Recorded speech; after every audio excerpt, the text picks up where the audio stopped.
Now moving our last topic. Now some plants may lose water directly. कुछ ऐसे पेड़ पौधे होते हैं जो अपना बॉडी का वाटर जो है वो डायरेक्टली लॉस करते हैं, ज़रूरत नहीं कि उसके थ्रू ट्रांसपिरेशन हुई. That is in liquid form, not as water vapor. It occurs in two ways, guttation and bleeding.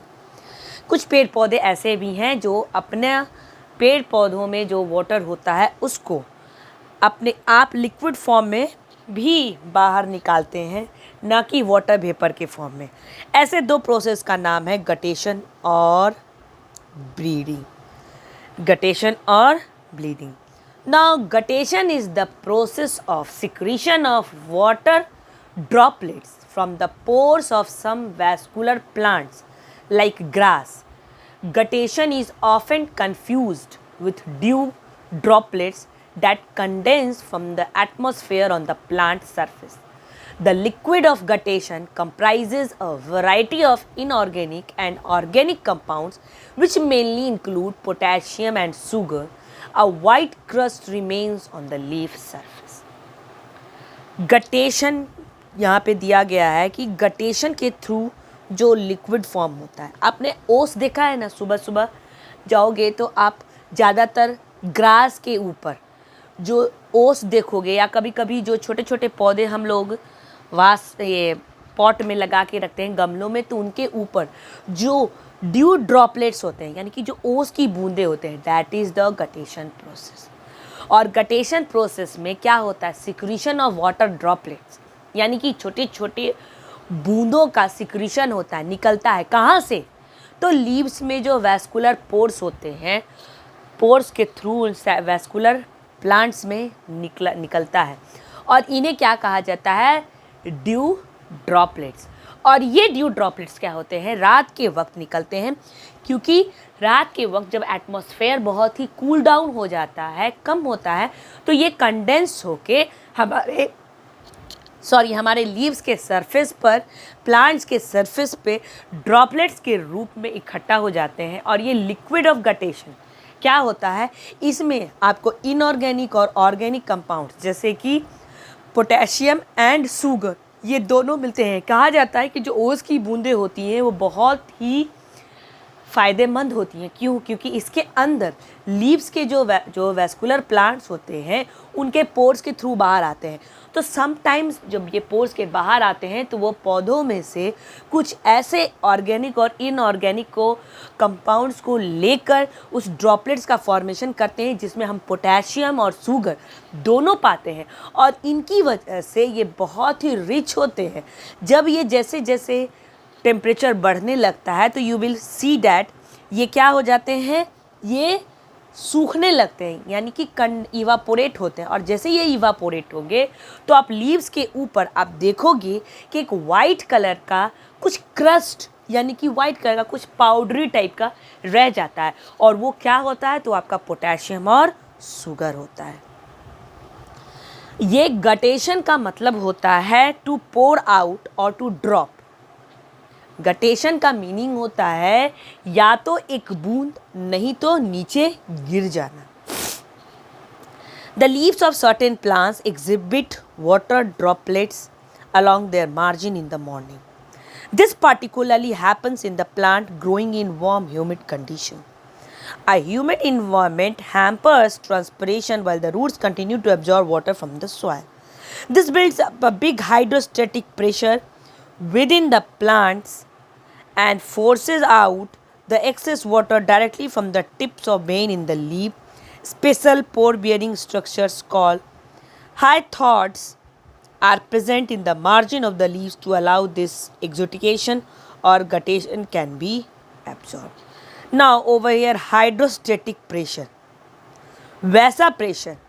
अब ये मैकेनिज्म ऑफ गटेशन होता है क्या, under the condition where the soil is flooded within rainwater and humidity is high in the atmosphere. मान लीजिए वैसा condition जहाँ पे जो मिट्टी होती है वो बारिश के पानी के फ्लड से जमा होती है और साथ ही साथ ह्यूमिडिटी बहुत हाई हो एटमॉस्फेयर में. तो प्लांट्स का जो रूट सिस्टम है वो क्या करता है, एब्जॉर्ब करता है एक्सेस वाटर. बहुत ज़्यादा। इसी की वजह से जितना ज़्यादा ह्यूमिडिटी रहेगी एटमॉस्फेयर में, प्लांट्स के जो रूट सिस्टम होते हैं वो बहुत ज़्यादा पानी एब्जॉर्ब करते हैं। यानी कि उनके मान लो इस ग्लास में मान लो इस बाउल में 6 ग्लास वाटर ही रखने का जगह है, लेकिन हम उसमें 8 वाटर रखेंगे, तो 8 ग्लास ऑफ वाटर रखेंगे, तो क्या होगा, वो बाकी 2 ग्लास ऑफ वाटर क्या होगा, ओवरफ्लो होगा। तो जस्ट यहाँ पे भी यही होता है, रूट इतना ज़्यादा पानी एब्जॉर्ब करता है कि वो excess of water, hence the water क्या होता है, इस वजह से hydrostatic pressure develops in root that forces water upwards. जैसे सक्शन फोर्स होता है, यानी कि जो टॉप ऑफ द प्लांट होता है वो पानी को रूट से अपनी ऊपर खींचता है। जस्ट हाइड्रोस्टेटिक प्रेशर क्या करता है, जितना ज़्यादा रूट से एब्जॉर्ब होता है वाटर, उसको अपने फोर्स की वजह से ऊपर की ओर ढकेलता है। Hence the water involving other soluble cell component is forced out of the xylem present in the epithelium tissue। और इस वजह से यानी कि जो हाइड्रोस्टेटिक प्रेशर होता है वो अपवर्ड काम करता है, यानी इसकी सॉइल से खींचा और ऊपर ढकेलता है। जितना ज़्यादा वो ऊपर ढकेलता है, तो इस वजह से जो पेड़ पौधों और या लीव्स और जहाँ पे भी सेल होते हैं, वो सॉल्युबल सेल कंपोनेंट्स क्या होते हैं, वो फोर्स्ड आउट हो जाते हैं। और यहाँ पे जो जाइलम होते हैं लीव्स में, ट्रंक में, पेड़ के जो ट्रंक में जो जाइलम होते हैं वो क्या हो जाते हैं, force out of the xylem. यानी कि जो सेल के अंदर पोटेशियम, शुगर और भी तरह के जो मिनरल्स मिलते हैं, वो सब इस हाइड्रोस्टेटिक प्रेशर की वजह से लीव्स के सरफेस पर जाइलम के थ्रू बाहर आ जाते हैं। As a result stomata which are filled with water is forced out by the root pressure। और यही रिजल्ट होता है जो स्टोमाटा है, जो कि पानी से क्या होते हैं, water is filled with water is forced out by the root pressure. और यही वजह है कि स्टोमाटा उस पानी की प्रेशर, वो हाइड्रोस्टेटिक फोर्स की वजह से और रूट प्रेशर की वजह से स्टोमाटा जो है वो खुलता है filled with water। The liquid is forced out of the pores where the stomata offers no resistance। Transfer cells can also help in the retrieval of mineral from xylem elements and secrete it out along with water। और यही वजह है कि ये hydathodes, आप जैसे कि आपके बुक में एक वर्ड दिया हुआ है, special pore bearing structures call hydathodes are present on the margins of the leaf to allow this exudation. Exudation, ये एक्सुडेशन मतलब क्या होता है कि जहाँ पे हाइडाथोड्स, ये एक तरह का स्पोर होता है जो कि इस प्रेशर की वजह से खुलता है। और ये कहाँ खुलता है, मार्जिन्स ऑफ द लीफ। यानी कि हम लोग पढ़े थे, लीव्स के बारे में पढ़े हो ना आप लोग, कि लीव्स में क्या होते हैं, पेटियोल होते हैं, लीफ मार्जिन होते हैं।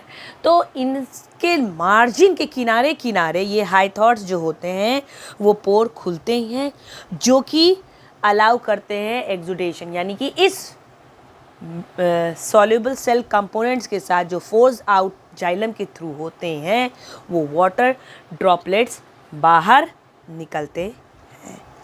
और आप देख सकते हो पिक्चर में भी कि over here water droplets is being appearing on the margin.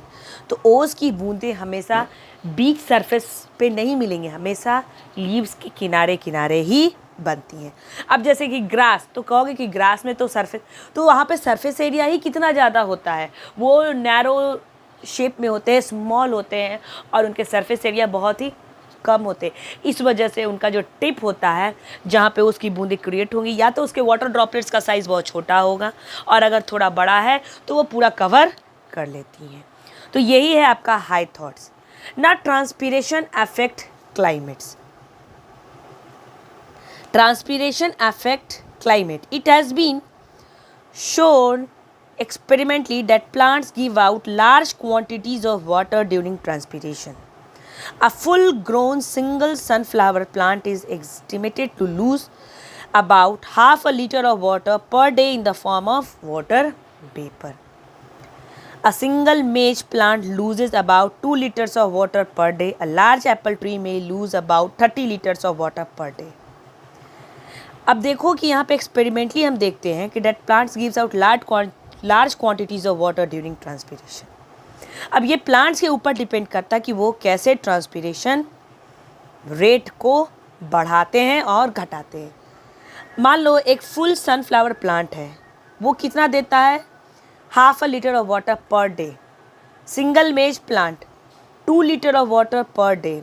एक large apple tree 30 litres of water per day. So huge quantity of water जो है रिलीज होता है in atmosphere by vast stretches of fields and particularly forest. और इस तरह के fields भी हमारे पास बहुत लंबे चौड़े हैं और साथ ही साथ लंबा चौड़ा फॉरेस्ट भी है, जिस वजह से जो ट्रांसपीरेशन है increase the moisture in the atmosphere and brings rain. जैसा कि अभी का मौसम आप देख सकते हो, the time of rainy season, that time धूप जो है कम निकलती है, लेकिन जब निकलती है तो बहुत तीखी होती है और तेज होती है। और इस वजह से जितना ज़्यादा वाटर का एब्जॉर्प्शन पेड़ पौधों से होता है, इतने बड़े बड़े लार्ज एरियाज ऑफ फील्ड्स हैं, फॉरेस्ट हैं, इन सब जगहों से उतनी ही तेज से वाटर का लॉस होता है हमारे इस एटमॉस्फेयर में। और जितना ज़्यादा वाटर का लॉस होता है उतना ही ज़्यादा मॉइस्चर जो है हमारे इस एटमॉस्फेयर में भरता है और वाटर वेपर ऊपर उठकर क्या करते हैं, क्लाउड का फॉर्मेशन करते हैं और बादल को बनाते हैं। और क्या होता है, बादल बनने के बाद बारिश होती है। In this way transpiration from plants affect climate. और यही वजह है कि ट्रांसपीरेशन हमारे पेड़ पौधों को अफेक्ट करता है। Now see forest contribute in bringing rain, transpiration in the secret. आपको भी पता होना चाहिए कि पेड़ पौधों को काटने की ही वजह से आज के डेट में हम लोग के पास रेन की कमी हो गई है। और यही वजह है कि रेन ना होने के कारण हमारे बहुत साल हमारे यहाँ खेती अच्छे से नहीं हो पाती है, सूखी पड़ जाती है इन्वायरमेंट। और इस इन्वायरमेंट को अगर कोई बचाता है तो ट्रांसपीरेशन ही बचाता है। In many plants and is quite common in banana, nasturtium and strawberry. Now bleeding, this happens only due to injury. The plant sap escapes from the ruptured or cut surface of the plant. The root pressure generated by a plant assists in bleeding. Summing up, presents most of the phenomena related to the intake and loss of water in plant through transpiration. अब क्या है कि ऐसा बहुत सारा ऐसा चीज़ होता है जहाँ पे ट्रांसपीरेशन जो है वो एक तरह से फिनोमेना है जो कि रिलेट करता है intake and loss of water in a plant. Bleeding, this happens only due to injury, the plant sap escapes. Bleeds का मतलब क्या होता है, अब जैसे हम कहते हैं ब्लीडिंग हो रही है, किसी का हाथ कट गया तो इंजुरी हुई, कट हुआ, तभी ना वहाँ से खून का बहाव शुरू हो गया। तो जस्ट हमारे पेड़ पौधों में भी अगर जो हैपन्स ड्यू टू इंजुरी, कुछ कट हो जाता है, कुछ बर्बादी हो जाती है, the plant sap escapes from, मतलब यानी कि जो प्लांट सैप्स हैं वो फट जाते हैं, रप्चर हो जाते हैं, कोई सरफेस एरिया कट हो जाती है, तो वहाँ पे जो root pressure generate by plant assist in bleeding. और वहाँ पे हम देखेंगे, कहोगे कि बाप रे पेड़ रो रहा है, उसमें से आंसू निकल रही, तो आंसू नहीं निकल रही। मान लो हम उस एरिया में जो जाइलम और फ्लोएम का जो कंट्रीब्यूशन है, बहाव है, वो हो रहा है, ट्रांसपीरेशन अकर हो रहा है, रूट से वाटर का एब्जॉर्प्शन हो रहा है और वो ऊपर की ओर जा रहा है सक्शन फोर्स से, हाइड्रोस्टेटिक फोर्स से। और उस जगह पे अगर कहीं कट हो जाता है, सेल सैप बर्बाद हो जाता है, तो वहाँ पे क्या होगा, वो बाहर खुद आने लगता है in the form of water. तो ये इसे ब्लीडिंग कहा जाता है, ना कि टीयर्स कहा जाता है। Now comes difference. गटेशन जो है हमेशा कहाँ होता है, रात को, और ट्रांसपीरेशन डे नाइट में। Guttation, water lost in guttation is rich in mineral, यानी कि जो वाटर ड्रॉपलेट्स, जो ड्यू ड्रॉपलेट्स बनते हैं वो बहुत ही रिच होते हैं, किस चीज़ में, मिनरल्स में। लेकिन जो ट्रांसपीरेशन में जो वाटर इवापोरेट होते हैं वो प्योर फॉर्म ऑफ वाटर होता है। Water is lost as the liquid, guttation में वाटर जो है लिक्विड फॉर्म में बाहर निकलता है, लॉस होता है। वहीं ट्रांसपीरेशन में वाटर जो है किस फॉर्म में लॉस होता है, वेपर्स के फॉर्म में। The process takes place through hydathodes, यानी कि जो गटेशन में है, ये हाइड्रोथॉट्स है, ये जो स्मॉल पोर्स है वो मार्जिन के ऊपर बनते हैं, लीव्स के, और इनके थ्रू वो वाटर ड्रॉपलेट्स बाहर आते हैं। वहीं पे ट्रांसपीरेशन किसके थ्रू होता है, स्टोमाटा के through. Guttation is an uncontrolled phenomenon, guttation जो है वो कंट्रोल्ड नहीं है, बल्कि ट्रांसपीरेशन क्या है, कंट्रोल्ड है और एक फिनोमेना के थ्रू कंप्लीट होता है। So this was the difference between guttation and transpiration, and the chapter has been completed, student. Now we will move towards our next topic and the next chapter, that is photosynthesis. Till this, please go through the videos And if you had any query or if you don't understand any point, you can ask me. Keep putting message or a call. आप मुझे message करके भी पूछ सकते हो, call करके भी पूछ सकते हो, अगर if you had any problem in any point in any Curie regarding your chapters. So the chapter has been completed, and I should move on towards the next topic, that is the photosynthesis, and this would be the last chapter of your portion. Thank you.